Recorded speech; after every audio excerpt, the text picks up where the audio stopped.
Yes, I know. I've tried everything. Yeah, I showed him the puppy. It didn't do anything at all. I haven't seen it this bad since he tried the M2 CS. Honestly, that was the worst. Thomas, you'll get to drive it. Just wait. Blackwing.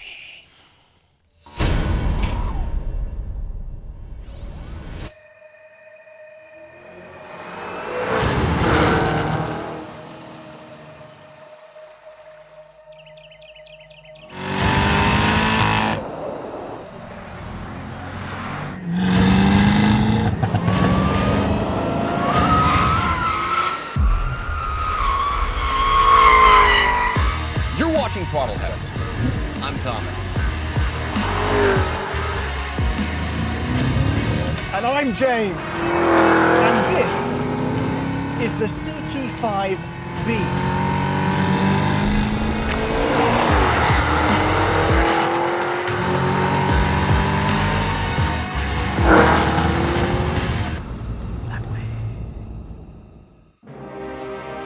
Imagine walking into a luxury car dealership and asking for a comfortable, Alcantara-trimmed, carbon fiber sprinkled executive sports sedan that makes over 650 horsepower and has a supercharged V8 and a manual transmission, and then requesting ever so kindly that they sell it to you brand new for under $100,000.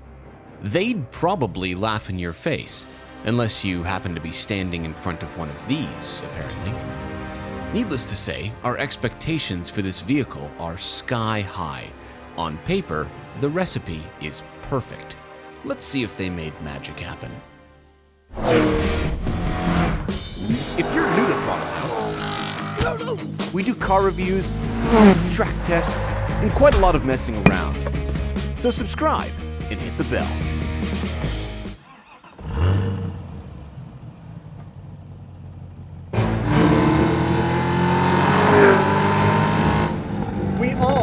To the track today, but we're going to start on the road because these vehicles, these executive performance sedans, should be able to do both. That is their strength, and it should be a particular strength of this because it has MagneRide 4.0, which is the world's fastest reacting suspension technology. I don't know about fast reacting, but this is a horrendous road, and the vibrations are not going through my stomach, they're not coming up through my ears. I can feel that it's rough. In fact, it's kind of taking it out on the shifter more than anything, but that's just because of how engaging this manual is. We'll get to that in a second. It's also got a lot of power, 668 horsepower and 659 pound-feet of torque.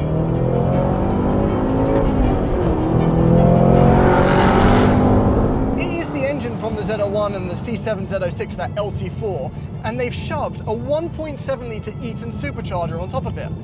I love the Americans, they're just crazy. And it's putting the grip down. This is rear-wheel drive only. If you're wondering why it's not all-wheel drive, like something like the M5 or the E63S, it's because Cadillac say that if it doesn't make it faster on the track, it's not going in the car.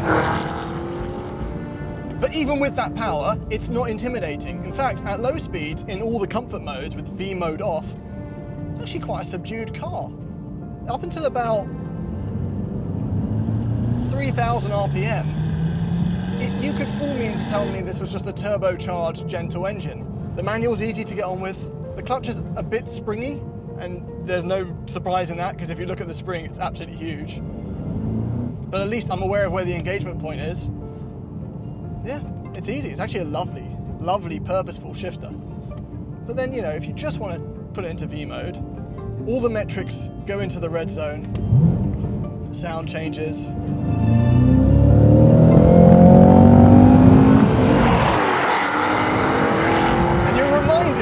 About the power this car has.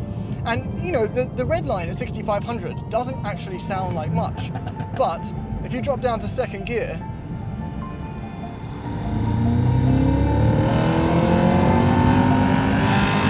the gears are quite long, 126 kilometers an hour there at the top of second gear, but it revs out. Because I know we're lamenting the loss of the CT5-V Blackwing because it was only a one trim engine and we're never going to see it again. But I have to be honest, one of the downsides of that car, as blasphemous as this is, was the engine. it just didn't rev out much. This is a better engine than the actual Blackwing engine. And if it's a last hurrah from Cadillac, I'll take it.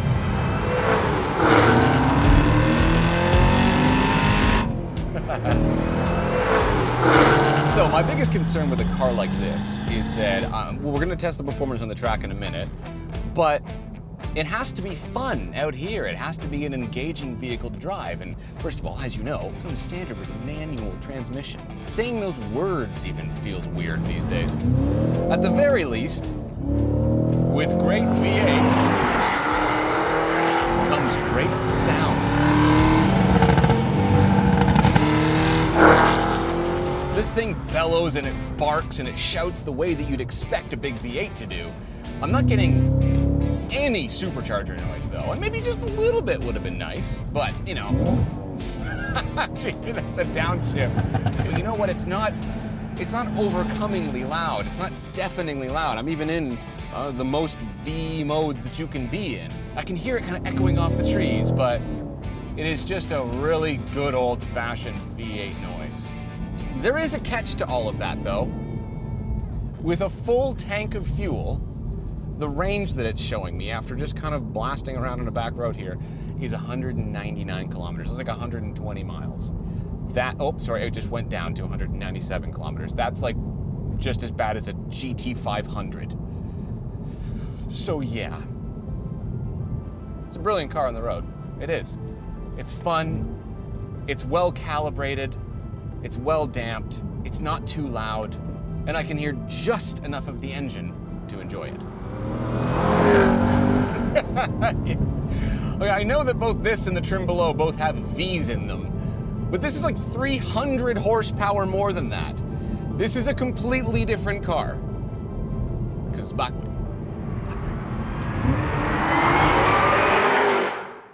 Before we tested the CT5-V on the racetrack, James and I lined it up next to the CT4-V Blackwing to talk about the styling. All right, it's good. It's fun. It is very fun, but listen.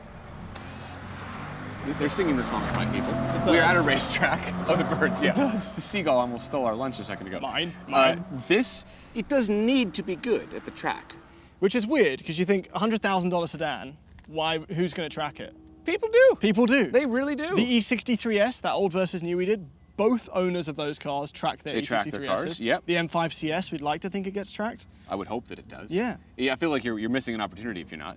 But speaking of M5, it's an M5 fighter, kind of, but Cadillac say it's not? Yeah, they've kind of positioned this between the 2 and the 3, and this between the 3 and the 5, except this is an M5 fighter because it has more horsepower. Yeah, it's a V8. It's a V8. Yeah. This one's got a supercharger on it though, which is cool. Yes. And this has the 1 inch less wheelbase than the M5. And like, at what point is a Cadillac just going to be like, yeah, it's an M5 fighter? Also, you can option this in Canada to just basically the base price of an M5 comp. Right, but this with this blue, which is called what? Electric blue. That's about the right color for it. Yeah, it's very similar to the turbo blue on Audi and the shark blue on that GT3 we had. Yes, there's something about this car that is more childish. But I mean, I dig that. You know what I mean, the M5 is very serious. Right? I don't know. Yeah, I agree. But Yeah. I would like to see this in like a darker, more upscale blue. No, this is fun. Color. Listen, my issue with this right now, despite the fact that it has all the carbon fiber stuff, which by the Yeah. way is thousands more. Yes. It doesn't say Blackwing anywhere. Okay, so I noticed that, and I have a theory. I think that they just called it the Blackwing to humor me because I really like saying Blackwing. Yeah. And this actually is just the CT5-V. This is the Truman Show. Yes. And it's all about you. Yes, and there's about to be a camera falling It from doesn't say Blackwing anywhere on the car. I mean, it might that we've missed it. It's probably an Easter egg. The problem with that is that there is a CT5-V with a 6-cylinder that has all the same badges. Yeah, it's weird. So did, in that sense, they did dilute it a bit. I mean, there are subtle differences. Yeah. If you're a connoisseur of Vs and Blackwings now, but Speaking of differences, okay, so this is the CT4-V, obviously. Yes. We will let you look at the difference in shape. They are very similar in front end, but this, look at these. yeah, they look great.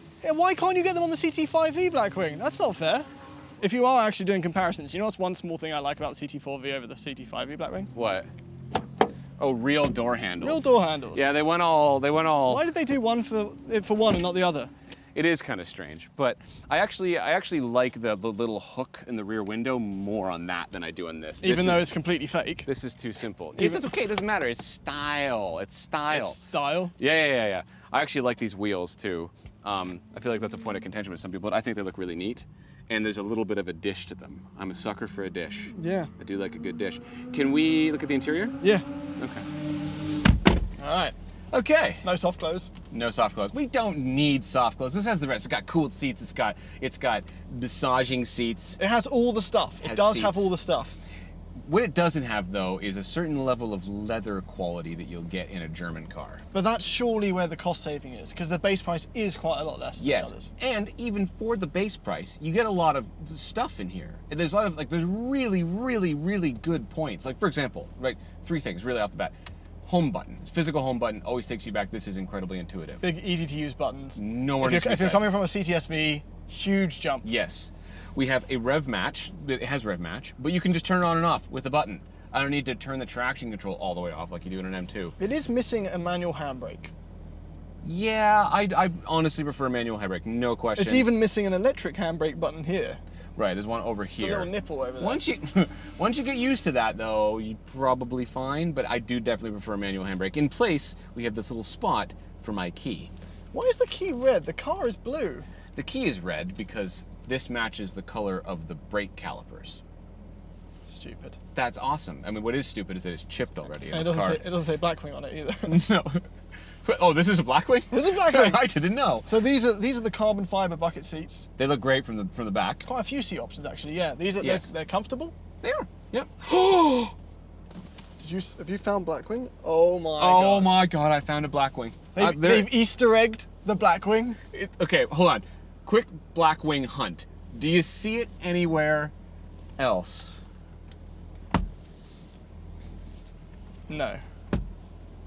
That's where it says Blackwing in the car? Yeah. That's what they chose? Yeah. You know why? I'm gonna steal that. I'll tell you why. Why? Because it's a whisper. Blackwing. That's it. That's why. That's the reason it's so small. They want to remind you, it is not a shouty name. But yeah, as it's a longer wheelbase, I sat in the back seats. They're comfortable. They're fine. Plenty of space. We did sit in the CT4V as well, and they're also fine. I think they've done a great job with first of all, it's American premium, as we learned with the Jeep Grand Wagoneer. Right. There's a difference. It's Yes. American premium, which makes it sound like it's a higher level of premium, but it's definitely a lower level of premium. Sorry, but guys. I think they've done it really well. I think that there's carbon fiber, there's fun stuff going on, but you still get the vibe that you're in an executive luxury car. Yep, the gauge cluster is really nice. It's very, very simple and intuitive, and it actually has relevant information in big, bright, bold letters. I got temperatures and pressures that I can select the tiles that I want. Yeah. If you look for V button on the steering wheel.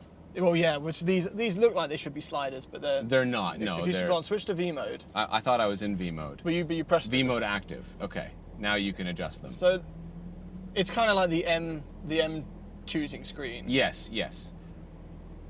So it's all adjustable. I guess you can slide them, but that confirm engine shift. Leave me alone. Let me play. It's intuitive. Home. That's a pretty quick response, though. Look at that. It's quick. Yeah. Yeah. It's quick. Anyway, this is nice. It is absolutely the bare minimum of what you would expect for the price. 6 figures. Do you know what I mean? It has everything you need. It's not beautiful. It's not gorgeous, but it is all about the performance. But you know what it does have, though, as well as the performance? What? A Camaro is 18 grand less than this, the Z01. Yeah. This has visibility. does have. Picture this as a Camaro. Yeah. With all this stuff for 18. I'd get this. You'd get that. Yeah. That's what you get to see out of. So if you think of it as a Camaro with a nice interior, 4 seats, 4 doors. The question is, though, we know from experience that both the SS1 Elite and the ZL11 Elite drive unbelievably well on the track. Should we go try it? Yeah. Okay.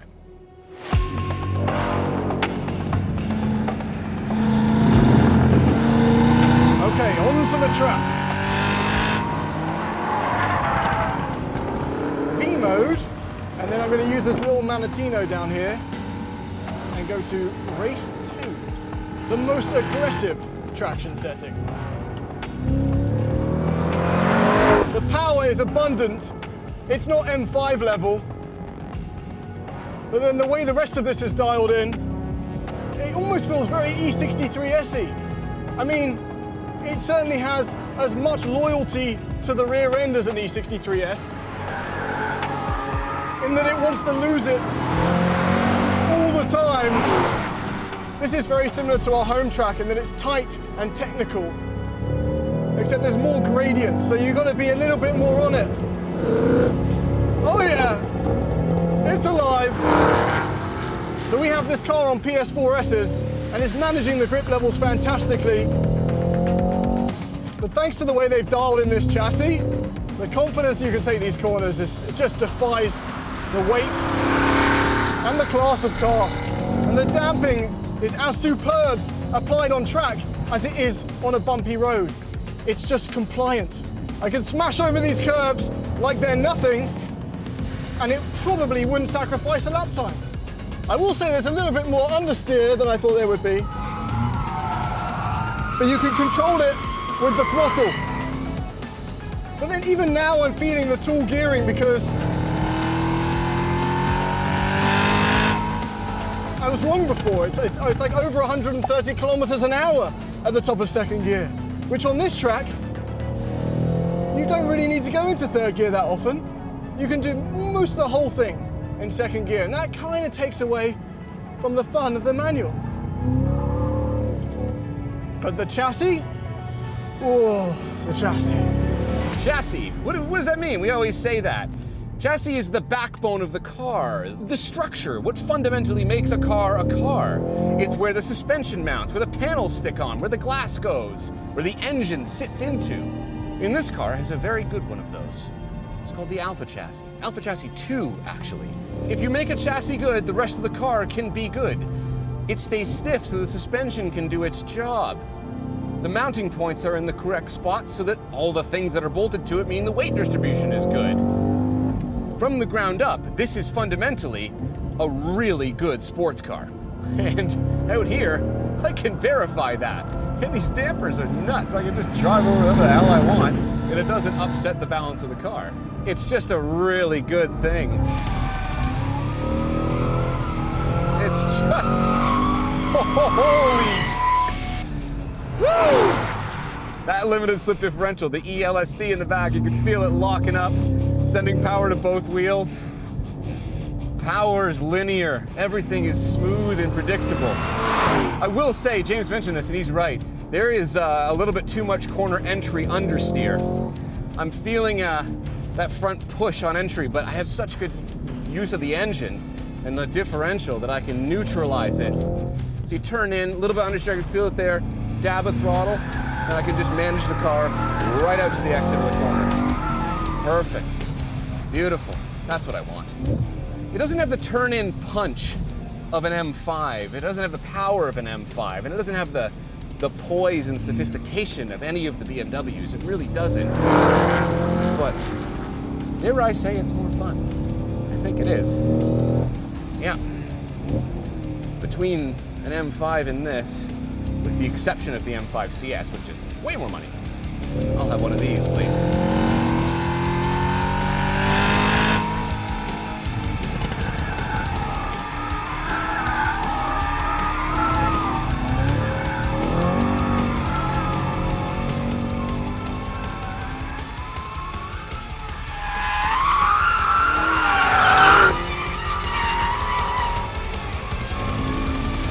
This is like a 200-meter drift.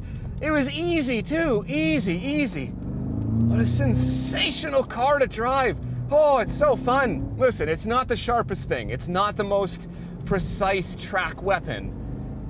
It's really good though, but it's so fun out here. And the way it drives on the road in terms of the ride and the noise levels and the compliance, this car is an absolute win. If you're thinking about buying one of these, do it.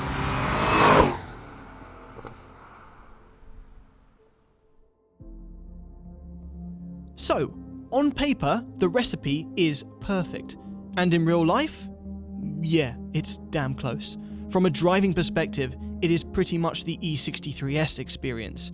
And if you can wipe away your snobbery and suffer the burden of American premium rather than European premium, it will make a lot more sense to your wallet as well. It also gives you the option of a third pedal, not something the AMG can boast. It glides on the road and it dances on the track, and it sounds the part as well. As far as we can tell, even in the short time that we had to play with it, this car carries its Blackwing name and more. It proves that a hero can be anyone, even a manufacturer doing something as simple and reassuring as putting a supercharger on a small block V8 to let the people know that the world hasn't ended. Thomas, I'm pretty sure that's just a quote from The Dark Knight, isn't it? Thomas? Thomas? He's gone back up on the roof, hasn't he?